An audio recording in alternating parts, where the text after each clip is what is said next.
Hey everyone, welcome back. Today, we're diving into a super practical topic: how to use a Mastercard gift card for gas. If you've got one of these cards burning a hole in your wallet, you're in the right place. It's a straightforward process, but there are a few key steps to make sure everything goes smoothly. Let's get started. First things first, before you head out, make sure your Mastercard gift card is activated. Most cards need to be activated either online or by calling the number on the back. Double-check that, because an unactivated card won't work anywhere. Once that's done, take a quick look at your card's balance. You can usually do this via the issuer's website or app, or by calling customer service.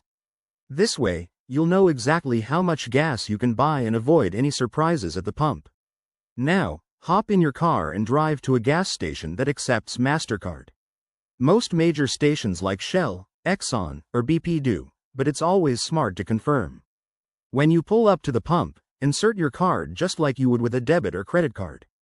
Here's a tip. Some pumps require a PIN for prepaid cards, so have that ready if it's asked for. Enter the amount you want to authorize or just proceed if it's a pay at the pump setup. One common hiccup is that prepaid cards might not work for certain pumps that require a zip code or additional verification. If that happens, head inside the station and tell the cashier you'd like to pay with your gift card.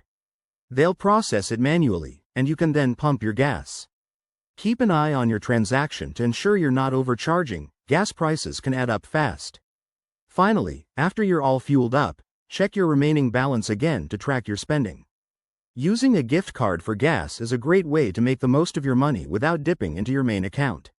If you run into any issues, don't hesitate to contact Mastercard support. They're usually helpful. Thanks for watching. If this helped, give it a thumbs up and subscribe for more everyday tips like this. What's your go-to use for gift cards? Drop it in the comments below. See you next time.